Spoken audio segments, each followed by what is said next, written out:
Alhamdulillahirabbil alamin. Wassalatu wassalamu ala asyrofil anbiya'i wal mursalin wa ala alihi wa ashabihi wa man tabi'ahum bi ihsan ila yaumil asyhadu an la ilaha illallah wa asyhadu anna Muhammadan abduhu wa rasuluh. Allahumma sholli wa sallim wa barik ala Muhammadin wa ala alihi wa ashabihi wa man tabi'ahum bi ihsan ila yaumil qiyamah. Amma ba'du. Yang saya hormati Ustadz Misdawi, Ketua PMA Perwakilan, juga para anggota hamil semua yang berbahagia. Syukur alhamdulillah, mari kita panjatkan kehadirat Allah Subhanahu wa taala atas segala limpahan rahmat hidayah inayahnya. Pada kesempatan ini kita bisa bertemu berkumpul yang insya Allah akan kita bacakan ayat-ayat Allah Subhanahu wa taala, hadis Rasulullah sallallahu alaihi wasallam dalam rangka untuk taat kepada Allah, taat kepada Rasul, yaitu thalabul ilmi. Saudara-saudara yang saya hormati, minggu atau bulan lalu kita sudah membahas kitab Syu'abul Iman cabang yang ke-10, yaitu cinta kepada Allah atau kewajiban mencintai Allah Subhanahu wa taala. Dan pada kesempatan ini akan kita lanjutkan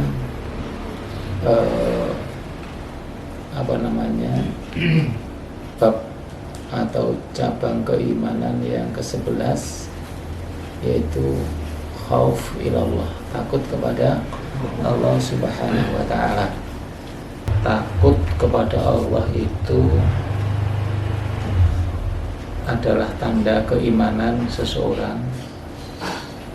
Takut kepada Allah adalah perintah Allah Subhanahu wa taala. Namanya perintah, ketika kita kerjakan, kita laksanakan, insya Allah dapat pahala. Sebaliknya, manakala kita tinggalkan, mendapatkan dosa. Takut kepada Allah sebuah perintah, dan ini sangat beda dengan takut kepada selain Allah. Contoh misalnya, kalau kita takut kepada ular atau harimau, tentu kecenderungannya untuk menghindarinya. Takut kepada Allah, sebaliknya, harus mendekatinya. Allah Subhanahu wa taala wajib untuk ditakuti karena memang selain Allah mempunyai basyirah, kabar gembira, Allah juga mempunyai azab. Dan yang ditakutkan ini adalah ketika kita ketemu kemurkaan atau azab Allah Subhanahu wa taala. Karena azab Allah itu sangat besar, sangat pedih, syadid, yang tak seorang pun makhluk Allah Subhanahu wa taala sanggup menerimanya. Tidak ada yang bisa. Sehingga kecenderungannya siksa itu harus dihindari. Takut kepada siksa Allah berarti juga takut kepada yang mendatangkan siksa itu atau yang mempunyai kehendak siksa itu, yaitu Allah Subhanahu wa taala. Perintah untuk takut kepada Allah banyak sekali dalam Al-Quran, sangat banyak sekali. Misalnya Allah Subhanahu wa taala berfirman dalam surah Al-Imran, fala takhafuhum wa khafuni in kuntum mu'minin. Janganlah kalian semua takut kepada mereka orang-orang kafirnya. Jangan takut kepada orang kafir, tetapi takutlah kepadaku jika kamu orang-orang yang beriman, kata Allah. Kemudian Dalam surah Al-Maidah ayat Allah Subhanahu wa taala juga berfirman, "Fala tahsyaunas." Janganlah kalian semua itu takut kepada manusia. Wah sauni, akan tetapi takutlah kepadaku. Ya. Beberapa ayat disebutkan takutlah kepadaku, jangan takut kepada mereka. Takutlah kepadaku, jangan takut kepada manusia. Artinya bahwa orang yang takut kepada Allah itu kecenderungannya tidak takut kepada manusia. Atau sebaliknya, orang yang sering takut kepada manusia itu kadang-kadang lupa. Atau sebaliknya, justru dia tidak takut kepada Allah Subhanahu wa taala. Dalam surah Al-Baqarah Allah juga berfirman, "Ya Bani Israil, uzkuru ni'mati allati an'amtu 'alaikum wa aufu bi ahdi ufi bi ahdikum wa iyaya farhabun." Dan hendaklah kepadaku saja farhabun, kalian tunduk atau takut. Surah Al-Maidah wa qaulihi ta'ala, Allah berfirman, "Fala tasyawunna wala tasawunna," janganlah kalian takut kepada manusia, wa akhsyawni, tetapi takutlah hanya kepadaku. Diperkuat surah Al-Baqarah wa qaulihi ta'ala, "Wa inni farhabun," dan hendaklah hanya kepadaku kalian tunduk atau takut.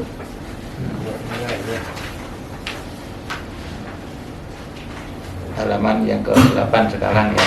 Wa qaulihi ta'ala, wa qaulihi ta'ala, dan Allah Subhanahu berfirman, wa hum, dan mereka min khasyatihi musfikun, dan hendaklah mereka berhati-hati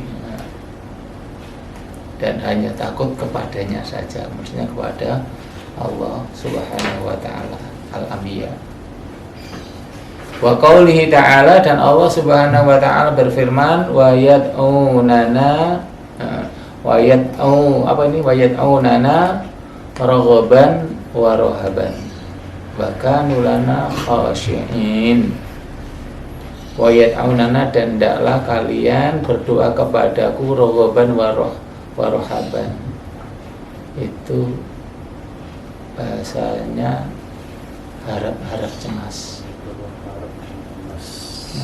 Harap-harap takut, harap doanya biar diterima oleh Allah dengan harap, tetapi cemas kalau tidak dikabulkan. Jadi ini adab atau etika orang berdoa itu, yo ojo yakin bener nek dikabulkan, bagaimanapun kita banyak kekurangan kelemahan, tetapi jangan putus asa kalau tidak dikabulkan. Adabnya harap-harap cemas. Satu sisi ingin dikabulkan, sisi lain juga khawatir tidak dikabulkan karena beberapa kekurangan kita. Wa kanu lana, dan adalah mereka kepada kami khasyi'in, orang-orang yang khusyuk. Al-Anbiya juga. Wa qaulihi ta'ala, dan Allah Subhanahu wa ta'ala berfirman, wa yakhshawna rabbahum wa yakhafuna su'al hisab, dan hendaklah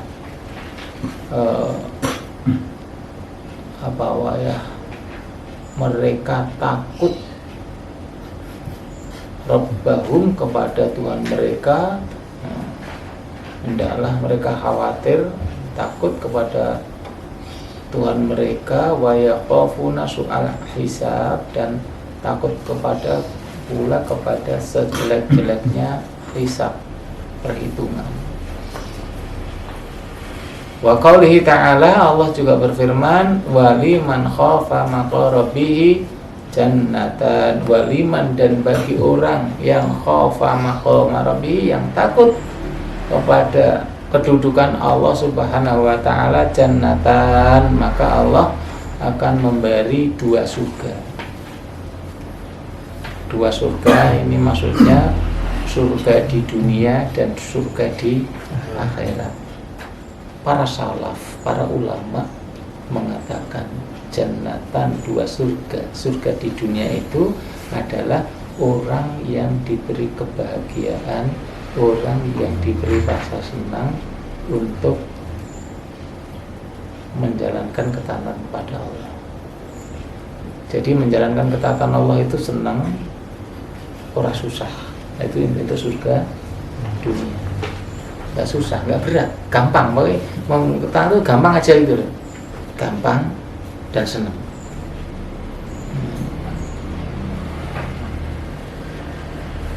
Misalnya sholat subuh itu jam berapa sekarang? Misalnya jam 4:30 kurang ya. Itu bisa jadi berat, bisa jadi mudah. Nah, bisa jadi berat, bisa jadi mudah. Bisa jadi senang, bisa jadi beban. Ya. Satu contoh.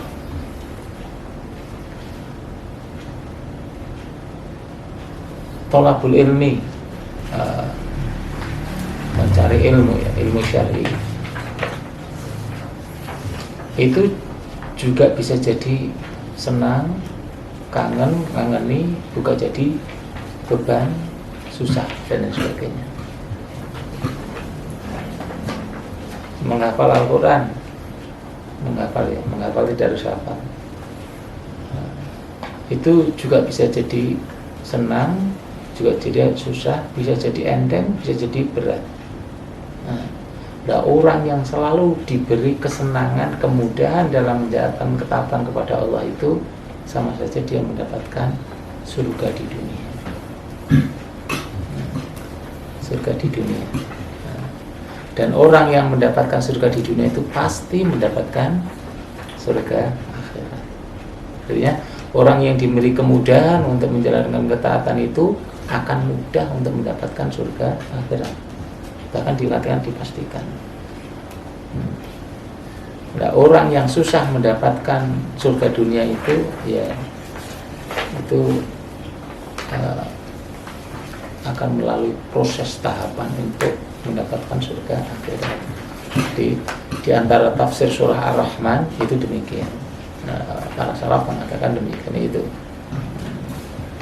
Jadi di antara mendapatkan dua surga itu antaranya khafa maqama rabbih. Dia harus takut kepada Allah Subhanahu wa taala. Wa qoulihi ta'ala, dan Allah pun juga berfirman, zalika liman khafa maqami wa khafa wa'id. Zalika itulah orang-orang yang takut kepada maqam atau kedudukan Allah, wa khafa wa'id, dan dia takut. Wa'id itu apa? Janji atau jauh. Takut kepada janji-janji Allah Subhanahu wa taala yang berupa ancaman neraka dan lain sebagainya. Jadi takut itu adalah perintah. Perintah. Berarti kita harus takut. Tidak perlu disandingkan dengan ayat yang di situ banyak rahmatnya Allah. Allah itu maha pengasih, maha penyayang, tidak perlu ditakuti. Tidak demikian, itu beda konteksnya. Karena yang dimaksud takut itu takut kepada azab-azab Allah Subhanahu wa taala, dan ketika orang itu sudah takut, maka akan kecenderung kepada kebaikan atau perintah-perintah Allah dan meninggalkan larangan-larangannya Allah Subhanahu wa taala. Adapun Allah mempunyai sifat kasih sayang Rahman Rahim, itu tentu berada di sisi lain.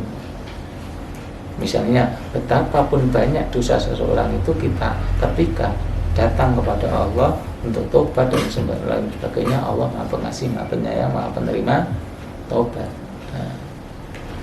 Dan dari hadis Anas, semoga Allah meridhoinya, lau ta'lamun, lau sekiranya ta'lamuna, kalian mengetahui ma'a'lam, apa yang aku ketahui, la dhahiktum, sungguh sungguh kalian tertawa kolilan sedikit, wa bakaisum dan menangis kasiron banyak. Maksudnya jika kalian itu tahu apa yang aku ketahui, pasti sedikit saja bicara tertawanya, atau banyak menangis sedikit ketawa. Tentu menangis karena betapa luar biasa azab Allah itu pedih, keras, agungnya itu sangat luar biasa, sampai nggak sempat guyu, saking dahsyatnya itu. Tentu hadis ini sangat erat kaitannya dengan hendak kita itu takut kepada Allah Subhanahu wa Ta'ala, hendaknya takut. Karena memang begitu. Selanjutnya, wa kana Umar ibnu Abdul Aziz, adalah Umar bin Abdul Aziz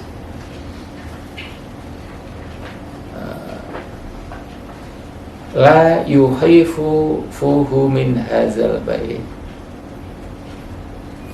Umar bin Abdul Aziz tidaklah kering mulutnya dan dia sering bersyair, membaca syair.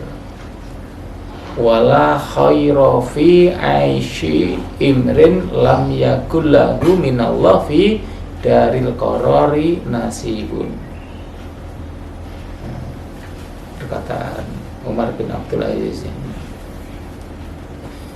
Wala khaira, tidak ada kebaikan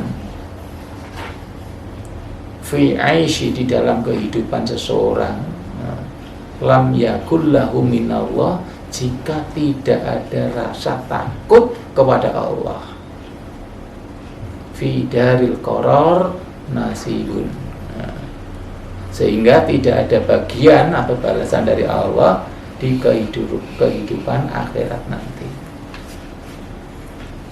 Jadi Umar bin Abdul Aziz mengatakan, orang yang tidak takut kepada Allah itu tidak akan ada kebaikan di dalamnya. Atau dengan kata lain, balasan-balasan Allah kebaikan itu sudah dihabiskan di dunia. Maka darul qaror nasibun, di akhirat nanti sudah tidak ada bagian lagi, sudah diambil di dunia bagi orang yang tidak pernah takut kepada Allah Subhanahu wa Ta'ala. Mudah-mudahan kita termasuk orang yang takut kepada Allah, bisa mengamalkan ayat-ayat tadi dan cabang keimanan yang ke-11. Dan bulan yang akan datang insya Allah kita akan mempelajari cabang yang ke-12.